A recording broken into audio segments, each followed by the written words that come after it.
12시 많은 참여 바랍니다.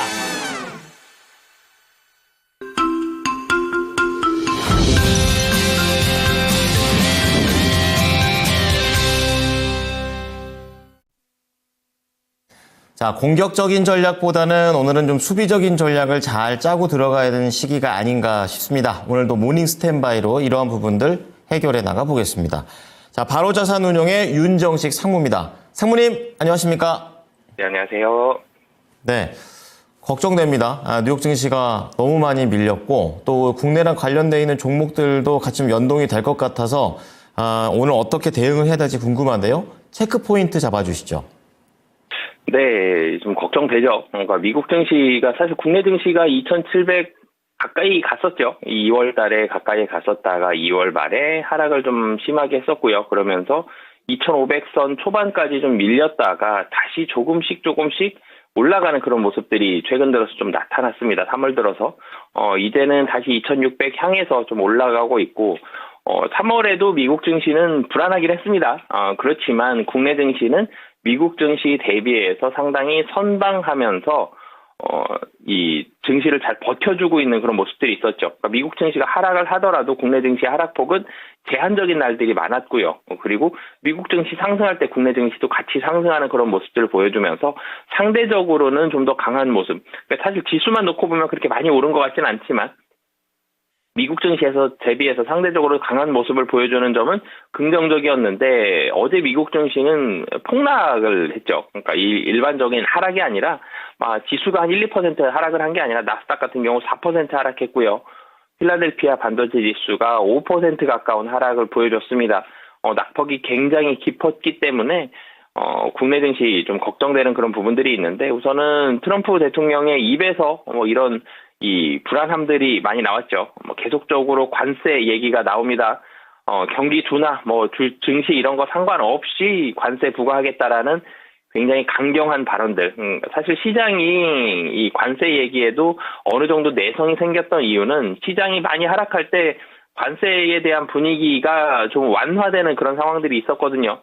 이런 부분들 보면서 시장은 어느 정도 관세에 대한 내성이 좀 생겼었는데 전일 같은 경우 증시와 상관없이 관세 부과라는 얘기가 나왔기 때문에 주식 투자자들은 굉장히 좀 걱정을 할 수밖에 없었죠. 그리고 경기 침체 우려감도 나왔습니다. 겹쳤습니다. 관세에 대한 부분과 경기 침체 우려감들 이런 부분들이 같이 나오면서 시장이 급락하는 모습을 보여줬고요. 테슬라가 폭락이죠. 거의 테슬라 같은 경우 15% 하락을 했습니다. 굉장히 많은 큰 폭의 하락을 보여주면서 미국 증시 하락을 가장 이끄는 그런 기술주들 다 하락했거든요. 그중에서 가장 눈에 띄게 테슬라가 많이 하락하는 그런 모습을 보여줬고요. 물론 테슬라 같은 경우 중국에서의 판매량 이런 이유들이 붙었습니다만 그 이유들은 이전부터 없었던 이유는 아니었죠. 근데 이번에 좀 겹치는 부분들도 있었고 기술주들 다 같이 좀 하락하면서 좀 앞장서서 빨리 떨어지는 트럼프 대통령과 가장 밀접한 기술주는 테슬라죠. 그렇기 때문에 이 테슬라가 하락을 가장 깊게 맞는 그런 모습을 보여줬고 엔비디아와 애플도 같이 하락을 하면서 미국 증시 대형 기술주들 다 같이 하락을 했고 그러면서 다우보다는 나스닥이 좀 더 크게 하락하는 그런 모습을 보여줬습니다. 국내 증시 영향력이 사실 더 중요하죠. 미국 증시야 국내 투자자분들이 미국에도 많이 투자를 하고 계시지만 국내 증시의 영향력 살펴보면 사실 전일 국내 증시 분위기가 그렇게 썩 좋지는 않았어요. 기관이 일정 부분 좀 매수를 해주면서 1,400억 매수를 해줬거든요. 외국인의 4,290억 원의 이 순매도를 어느 정도는 좀 상쇄시켜주는 그런 모습들이 있었고 지수상으로 놓고 보면 코스닥은 물론 하락을 했습니다만 코스닥 하락폭이 깊지 않았고 코스피 같은 경우는 소폭 상승하는 모습을 보여줬거든요. 그렇지만 외국인의 매도 금액이 꽤 큰 편이었다. 4,200억, 4,300억 가까운 그런 매도가 있었고 거래대금은 10조 원 미만이었습니다. 그러면서 조금 시장에 좀 힘이 많이 떨어진 그런 모습들을 이 전일 같은 경우 느낄 수 있었는데 차트상으로 놓고 보면 지수는 양봉이 짧지만 양봉이 좀 나왔고요. 횡보하는 모습을 보여줬죠. 그래서 이 정도면 어느 정도만 버텨주면 시간 지나면 다시 상승할 수 있겠구나라는 생각을 했었는데 오늘 밤 미국 증시 보니까 좀 불안한 모습들이 좀 나오고 있죠. 그래서 이 전일 이 국내 증시에 조금 힘이 빠졌던 모습들이 오늘은 좀 더 강하게 반영이 될 가능성이 좀 높은 상황이고요. 전일 강했었던 섹터가 2차 전지와 은행, 보험입니다. 물론 은행과 보험도 금리라든지 뭐 이런 부분에 영향을 받습니다만 2차 전지가 여기에서 좀 걱정이 되죠. 전일 2차 전지는 좀 강했습니다. LG 에너지 솔루션이라든지 이 코스닥이 2차 전지 소재 관련된 종목들도 비교적 긍정적인 강한 모습을 보여줬는데 테슬라가 폭락했죠. 2차 전지주들도 뭐 물론 테슬라만큼 하락하지는 않겠습니다만 2차 전지에 대한 분위기도 좋지는 않을 가능성이 좀 높다라는 점 이런 부분들도 염두를 해주셨으면 좋겠고요.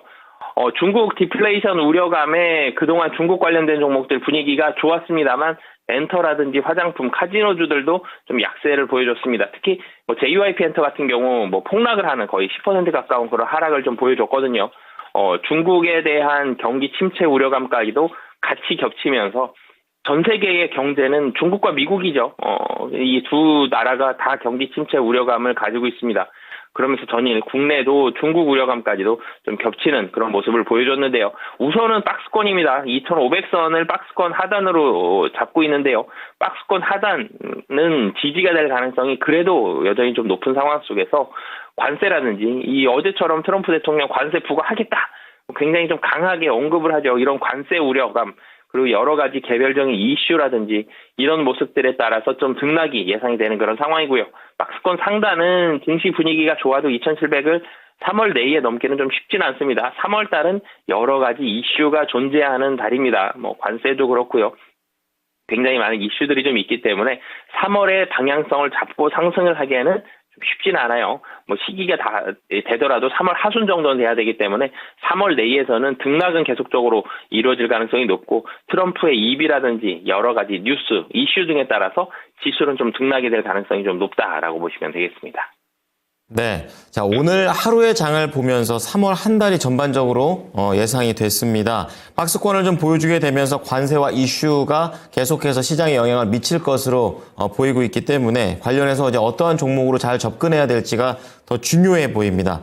자, 모닝 관심주 들어가 보겠는데요. 첫 번째 키워드 어디에 있을까요? 네, 유통에서 찾아봤고요. 백화점 말씀드리도록 하겠습니다. 네. 자, 어쨌든 관세 쪽과 연관이 있는 것과 연관이 없는 쪽 여러 가지들을 고려하고 있는데 첫 번째는 유통부터 갑니다. 어떻습니까? 네, 제가 얼마 전에 이 시간에 오프라인 매장 그러면서 사실 관련주 이마트 말씀을 드렸었는데 그때 오프라인 매장 수가 전체적으로 줄고는 있습니다만 오프라인 매장, 식품 중심으로 한 오프라인 매장에 대한 특히 식품에 대한 비중은 굉장히 높아져 있고 어느 정도의 경쟁력은 가지고 있는 상황이다라는 말씀을 드렸었는데요. 백화점도 오프라인 쪽에 좀 더 포커스를 맞춰서 좀 말씀을 드리도록 하겠습니다. 사실 백화점 같은 경우 계속적으로 뭐 20년 전에도 10년 전에도 그리고 요즘도 사양산업이다라는 얘기들이 심심치 않게 들려오는데요. 그럼 과연 백화점이 사양산업이 맞느냐라는 부분을 봤을 때 이 사양산업이다라는 얘기들을 나올 때 앞에 항상 전제 조건들이 있습니다. 배경이 있는데 그 배경은 불황 그리고 인구 감소입니다. 이런 부분들이 있기 때문에 경기가 좋지 않고 인구가 줄어들기 때문에 이 인구에서 소비를 하는 그런 소비산업 중에 대표적인 백화점은 사양산업이다. 뭐 이런 주장들이 있는데 이 주장들이 과연 맞느냐?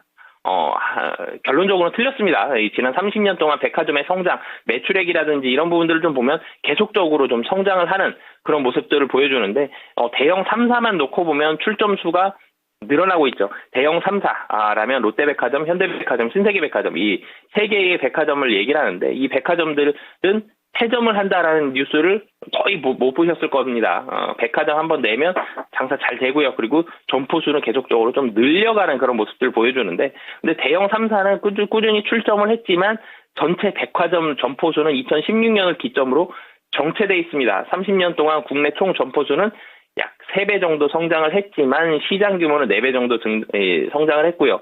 그러니까 2016년도 대비해서 정체돼 있다는 얘기는 대형 3사 쪽으로 집중은 계속적으로 좀 되고 있다라는 점이거든요. 그러니까 그 외의 백화점은 힘들어요. 근데 대형 3사는 계속적으로 좀 집중이 되고 있는 그런 상황이다라고 보시면 되겠는데요. 그럼에도 불구하고 계속적인 차트를 좀 몇 년을 길게 좀 당겨보면 신세계와 현대백화점의 시가총액은 계속적으로 좀 줄어들기만 하는 그런 모습들을 좀 보여줬거든요.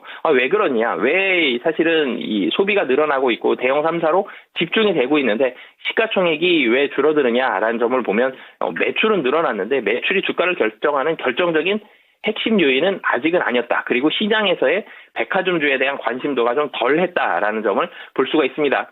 최근 들어서는 백화점주들 좀 반등을 하는 그런 모습들을 보여주지만 길게 봤을 때에는 주가는 좀 떨어지는 그런 모습들을 좀 보여줬다라고 보시면 되겠습니다. 이 백화점 같은 경우는 이 포커스를 사실 온라인에 맞추면 안 되거든요. 온라인 같은 경우 온라인이 2000년도 중반에 온라인이 굉장히 많이 빠른 속도로 좀 커졌습니다. 그러면서 가격에 대한 경쟁력, 사실 백화점의 가격 경쟁력이 있지는 않죠. 가격 경쟁력은 온라인이 있습니다. 매장에 대한 임대료가 나가지 않기 때문에 가격 경쟁력을 생각하지 않는 소비자들, 그리고 유행에 좀 더 민감한 소비자들, 그 가격에 덜 민감하다는 얘기는 고소득이라든지 고액 자산가 이런 사람들의 좀 더 포커스를 맞춰서 본다라면 이 백화점에 대한 재해석이 좀 가능하다라고 보여지고요. 그러니까 가격 경쟁력이 떨어졌기 때문에 백화점 매출이 줄어들 것이다. 아니거든요. 이 계속적으로 백화점은 소비하는 이 소비 계층은 소비의 규모를 유지하거나 늘려가고 있다라는 점, 이런 부분들을 좀 보시면 좋을 것 같고요. 그래서 다시 정리를 해보면 소비 인구 감소와 경기 불황에 대한 영향력은 굉장히 제한적이다라는 점을 보시면 될 것 같습니다. 그렇기 때문에 전체 인구가 줄어들고 온라인이 많이 늘어나면서 쿠팡이라든지 여러 이커머스들을 통해서 온라인이 늘어나기 때문에 백화점 소비가 줄어든다가 아니라 백화점 가서 옷을 사는 사람은 계속 백화점에서 옷을 사거든요. 백화점이 좀 더 좋습니다. 백화점에 대한 만족도가 높다라는 소비 계층이 분명히 존재하기 때문에 이 소비 계층에 대한 확산으로 인해서 대형 3사의 백화점 점포수도 같이 늘어나고 있는 상황이다라고 보시면 되겠고요. 관련된 종목으로는 사실 이 시간 이 관심주로도 몇 번 말씀드렸었는데 현대백화점 말씀을 드리겠습니다. 최근 들어서 주가도 계속적으로 좀 우상향을 보여주고 있는데요. 4분기에도 일회성 비용이 좀 발생하긴 했습니다만 그래도 시장 컨센서스에 어느 정도 부합하는 실적을 보여줬고요. 25년도부터는 본격적으로 좀 성장을 더 합니다.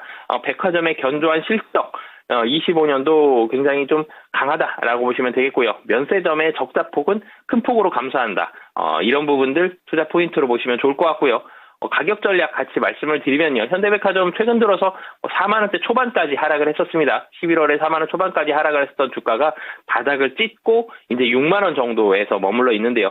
6만 원 정도에서는 매물이 조금은 나올 수는 있습니다만 이전 고점 부근이죠. 사실 실적에 대한 25년도 실적에 대한 기대감 본다라면 목표 주가 조금 길게 긴 호흡으로 연말까지 잡으시고요. 7만 원 잡고 대응하시면 좋을 것 같습니다. 네. 자, 계속해서 같은 종목, 어떤 섹터 내에서 특정 종목들을 지속 강조해주고 계십니다. 자, 유통 쪽과 관련해 현대백화점을 들어봤습니다. 자, 두 번째 키워드 바로 넘어가 보겠습니다. 어떻습니까?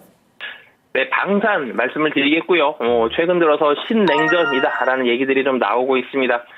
이런 상황들 속에서 방위비 지출이 전 세계적으로는 좀 확대가 된다. 이 안에서 수혜를 좀 받을 수 있다라는 얘기 말씀드리도록 하겠습니다. 네, 말씀해주신 모멘텀을 기반으로 해서 종목들도 계속해서 우상향을 하고 있습니다. 자, 그렇기 때문에 약간은 부담스러운 수도 있겠다라는 그런 생각을 합니다. 조금 더 세부적인 모멘텀들 들어보겠습니다. 네, 러시아와 우크라이나 종전 협상 테이블, 사실 전쟁이 끝날 것 같아 보였어요. 얼마 전까지만 하더라도. 근데 다시 이제는 이 종전 협상이 시간이 조금 더 걸릴 것 같죠. 우크라이나에 대해서 우크라이나가 사실은 좀 더 친화적인 이런 모습들을 보여주지는 못했습니다. 종전 협상이 장기화 가능성이 존재한다라는 점, 그리고 이스라엘과 팔레스타인 전쟁도 일부는 휴전, 일부는 충돌, 이런 부분들이 계속적으로 좀 이어지고 있습니다. 그리고 미국의 가자지구 계획이라든지 이런 트럼프 계획을 반대하는 아랍 국가들의 계획이 대립하고 있는 그런 상황들이기 때문에 러시아, 우크라이나, 그리고 이스라엘, 팔레스타인, 여러 아랍 국가들 계속적으로 순탄지하는 과정들이 나올 것이다. 분명히 좀 나올 것이다라는 거는 알 수가 있는 그런 상황인데요.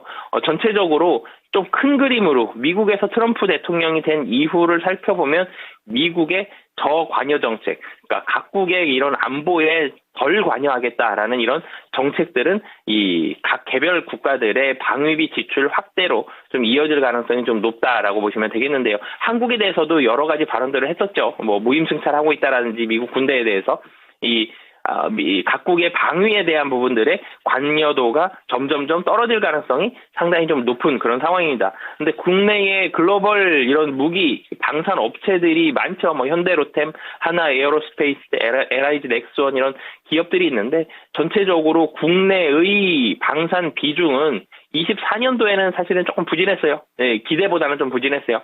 25년도로 2월이 된 이 물량들이 좀 많았거든요. 근데 27년까지는 계속적으로 좀 성장을 합니다. 24, 25, 26, 27년까지 성장을 하는데 그렇게 본다라면 27년 점유율이 글로벌 점유율이 6%를 넘어서면서 글로벌 무기 수출 4위 달성이 충분히 좀 가능한 그런 상황으로 보여지기 때문에 국내 방산 기업들 굉장한 사실 글로벌 기업들이죠. 이 수출을 하고 있기 때문에 최근 들어 주가가 계속적으로 좀 올라가고 있죠. 수출을 하면서 주가가 올라가는 기업들, 이 화장품 기업들이 국내에만 집중이 되어 있다가 사드 이전까지 수출을 하면서 중국으로 특히 수출을 하면서 주가가 많이 올라간 경험이 있었죠. 그리고 이 수출에 대한 모멘텀, 식품주들도 마찬가지죠. 국내만 팔다가 수출을 하면서 주가가 올라가고 방산주들도 국내만 하다가 수출을 하면서 주가가 올라가는 새로운 시장들이 개척이 되면서 수출을 하면서 주가가 올라가고 있는 그런 상황들인데 최근 들어 단기적으로는 주가가 많이 올라갔습니다만 PER로는 저평가되어 있는 기업들 충분히 좀 많고요. 그리고 PBR로는 국내 방산 5개 회사 전부 다 저평가 상태입니다. 그만큼 영업이익이 많이 잘 나고 있다라는 점인데요. 모두 다 저평가 상태인데 이 시장 전체적인 규모 자체도 커지고 있고 수출량도 24년 2연된 수출까지도 25년까지도 반영이 되면서 계속적으로 시장은 좀 성장을 하고 있는 그런 상황이다라고 보시면 되겠고요. 관련된 종목으로는 현대로템 말씀을 드리겠습니다. 현대로템 같은 경우는 빠지지 않는 나라가 있죠. 폴란드입니다. 폴란드 향에 대한 수출, 이 자주포를 비롯해서 폴란드 향에 대한 2차 계획 몇 차례 수년됐지만 결국은 마무리될 거거든요. 이게 계속적으로 미뤄지는 게 아니라 25년도에는 확실히 좀 됩니다. 그렇기 때문에 폴란드뿐만이 아니라 또 그 외의 해외 수주에 대한 기대감들 계속적으로 유효하다라는 점, 이런 부분들 보시면서 관심 갖고 보시면 좋을 것 같고요. 목표 주가 좀 말씀을 드리면 사실 현대로템도 차트를 당겨보면 좀 너무 많이 오른 거 아니냐라는 부담을 가질 수도 있습니다. 작년에 2만 원이었습니다. 2만 3천 원이었던 주가가 계속적으로 올라가다가 재작년에 2만 원이었죠. 작년도에 6만 원 넘어섰다가 다시 주가 한번 조정받고 금년에 다시 한번 올라가면서 9만 2천 원 갔는데요. 방산주 같은 경우는 단기적으로 조정이 나올 수 있습니다. 분명히 주가가 단기적으로 좀 많이 올랐기 때문에. 하지만 좀 긴 호흡으로 보신다라면 25년도 실적 굉장히 좋을 거고요. 그 실적이 지금 반영이 일정 부분 되고 있는 상황이고 26년도 그리고 27년도까지 시장 계속 성장하기 때문에 긴 호흡으로 보시면서 접근을 하시면 좋을 것 같고요. 1차적으로는 우선 이 가격적인 저항선이 한번 나타나겠죠. 10만 원 목표 주가 말씀드리도록 하겠습니다.